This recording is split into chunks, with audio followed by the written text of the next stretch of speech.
Hey there fellow exiles, welcome back to another video. Today I'm going to be going over my Impending Doom build from 3.21 and the update for 3.22. Now quick disclaimer before we go into the video, I am not going to be league starting this in 3.22. The main reason being I just don't like playing the same build multiple leagues in a row. However, this is for those of you out there who really wanted to see an update to the build, so I am making sure to update it for 3.22. The build is definitely not dead, and the temporal chains nerf, is quite insignificant for the build, simply because, well, it only really affects our poison duration.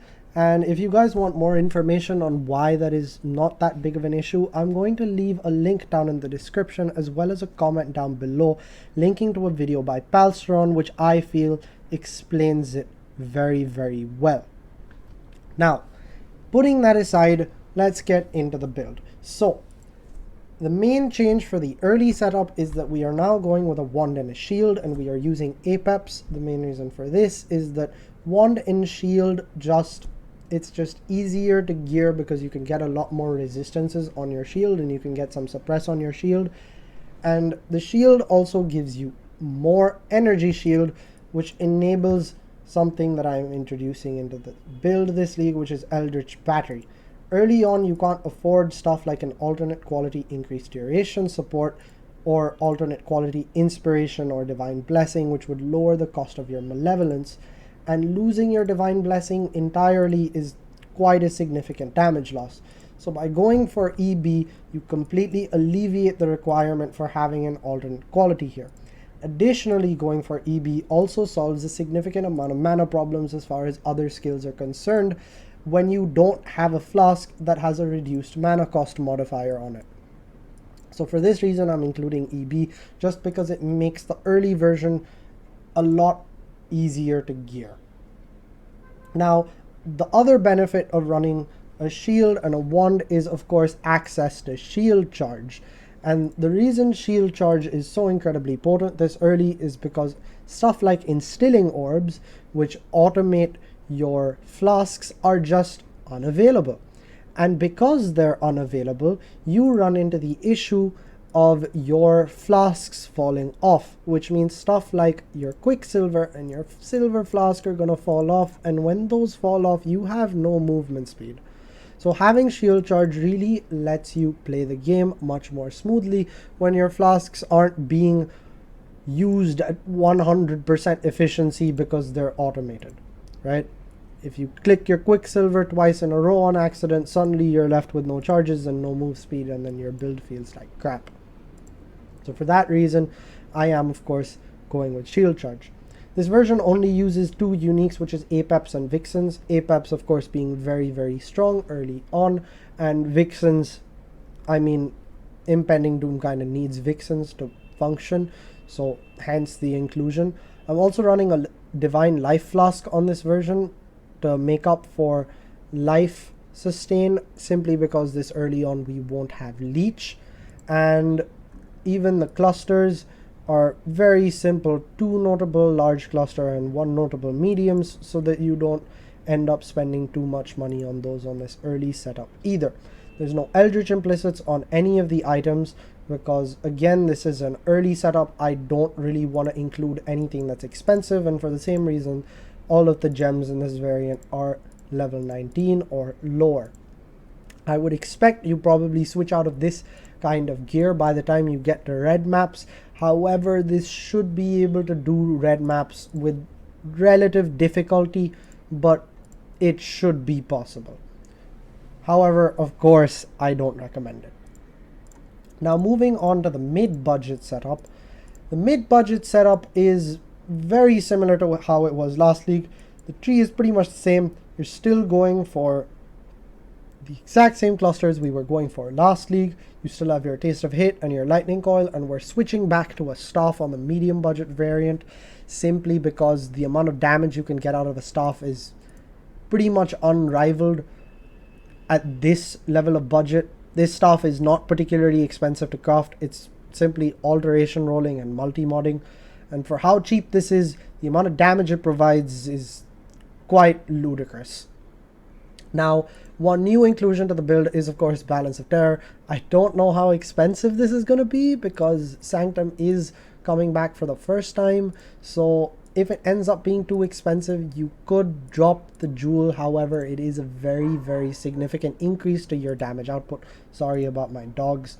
It is a very significant increase to your damage output, so I would recommend getting this as early as possible. Finally, the last change to the mid version is we are now using a Watcher's Eye with damage leached while affected by Vitality. Reason for this is last league, alternate quality Void Manipulation was ludicrously expensive. I remember I had looked at trade about a week into the league and this thing was priced at like 8 divines if I remember correctly, and that seemed way too expensive for this level of budget. And so for that exact reason, I am not including an alternate quality Void Manipulation, just because it seems kind of stupid that half the budget of the build would go into one gem. Now, there is one other thing in terms of alt qualities I would like to mention, which is Divergent Inspiration and Divergent Divine Blessing. These shouldn't be too expensive. However, if they end up being very expensive, you could always reach over and grab EB anyway. And this should solve your issue in terms of needing to afford Malevolence. The main benefit of not running EB, or rather going for your alt qualities here, is that you get 3 passive points back, which is of course massive.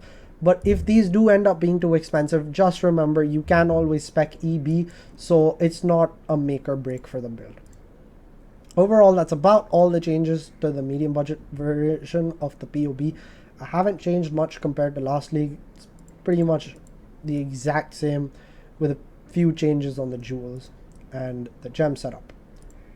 One last thing that I forgot to mention is we are now including Leap Slam on this medium budget variant, simply because when playing the build last league, I kind of realized that when you cast Withering Step, you lose a charge from Flame Dash, and if you cast Flame Dash, you can't cast Withering Step, so suddenly you have this problem on single target where if you Flame Dash, you can't keep your Wither stacks up. So instead, I'm also including Leap Slam so that if you're in a single target situation where you do need to cast, you know, your Leap Slam for whatever reason, you can, because it's readily available and it wouldn't consume your Withering Step charge.